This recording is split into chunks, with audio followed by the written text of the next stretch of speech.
सुमित शशांक, सैयद जवाद ने जिस तरीके से कहा कि देश अब एक अलग राह पर चल रहा है और चीन को आप फॉलो कर रहे हैं, आपसे मेरा मतलब वही है भारतीय जनता पार्टी या फिर केंद्र सरकार, ये क्या इल्जाम लग रहे हैं, कैसे जस्टिफाई करेंगे? ना मोदी भारतीय जनता पार्टी नहीं रह गई, मोदी सरकार तो सीधा मोदी बोल रहे हैं सुमित शशांक। हाँ, बिल्कुल बिल्कुल नम्रता जी, अभी तक तो मैं इन्हें राजनीतिक विशेषज्ञ समझ रहा था, लेकिन ये कांग्रेस और आरजेडी के प्रवक्ता की तरह बात कर रहे हैं।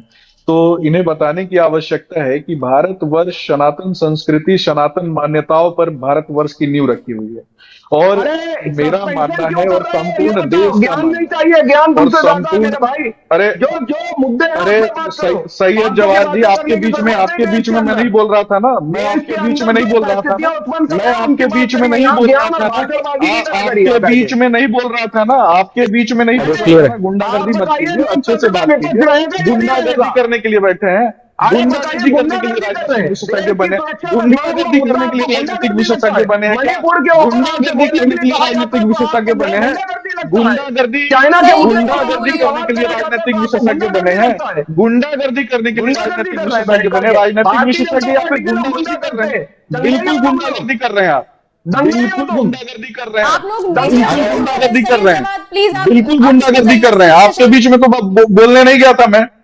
सुमित सर, देखिए नम्रता जी, मैं बताना चाहूंगा कि इस देश पर लगातार हजारों सांस्कृतिक आक्रमण हुए। गुलाम, खिलजी, तुगलक, सैयद, लोधी, मुगल, अफगान और उसके बाद ब्रिटिश ईस्ट इंडिया कंपनी की गोद में बैठ करके जिस कांग्रेस की उत्पत्ति होती है वो हमें राजा की पार्टी कहते हैं।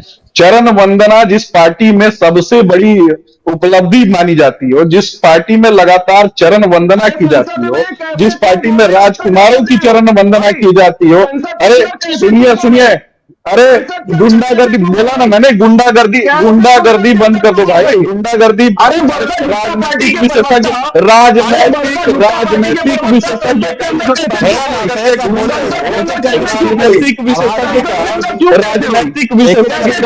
राजनैतिक विशेषज्ञ बांध के घूम रहे हो, ये घूमना जरूरी है क्या? जो बांध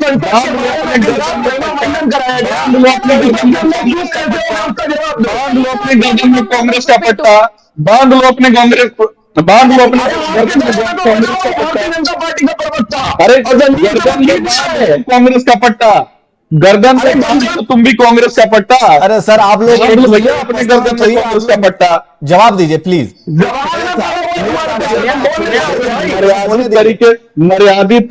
मर्यादित तरीके से बात होगी तो हमेशा नहीं जवाब देंगे। गर्दन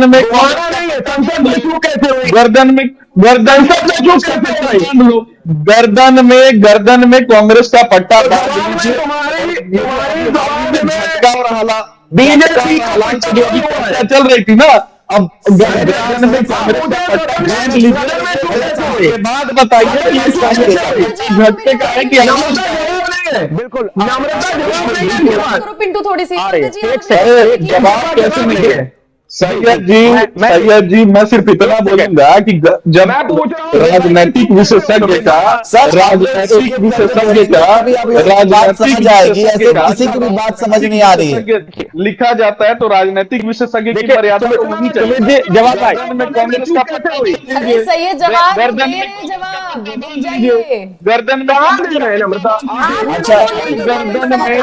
गर्दन में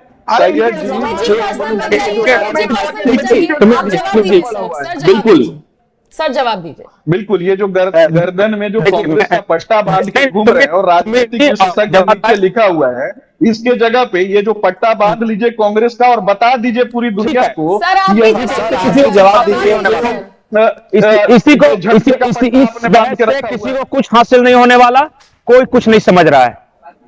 आप लोग भले ही अपना ईगो सेटिस्फाई कर ले, किसी की समझ में कुछ नहीं आ रहा है। नहीं, एक सेकंड मैं बताता हूँ कि सर यूट्यूब पे व्यूअर्स चले जाते हैं क्योंकि उनको समझ नहीं आता है कि आप लोग क्या बोल रहे हैं। मैं जो टेक्निकल चीजें बोलिए सर। सुमित जी, एक सेकंड बस बिल्कुल। देखिए नम्रता, नियाज और जवाद भाई, सुमित जी। हमें टेक्निकल चीजें समझना होगा। मैं बता रहा था, वो बात ऑडियो की वजह से अधूरी छूट गई। 1978 में एक राजकुमार गुप्ता जी थे, वो संसद भवन के अंदर पिस्टल लेके चले आए थे। होता क्या है ना, संवैधानिक जो हमारे यहाँ प्रावधान है, जो कानूनी प्रावधान है, जो भी संसद भवन के परिसर है वो स्पीकर के अधीन होता है, ये समझने की बात है। उस वक्त भी स्पीकर ने जवाब दिया था कि कैसे हुई, क्या हुई, उन्होंने ही बुलाया था, जो भी संसद की सुरक्षा में एजेंसियां लगी हुई थी। इस बार भी जैसे ही कुछ हुआ, स्पीकर ने जो दिल्ली पुलिस के जो सीपी हैं उन्हें बोला, उन्हें कड़ी फटकार लगाई। स्पीकर ने पे ही वो जो 7 निलंबन हुए हैं जो सुरक्षा कर्मियों के, वो हुए हैं। हमें समझना होगा कि ये जो पूरा संसद भवन परिसर है वो स्पीकर के प्रेरोगेटिव में आता है।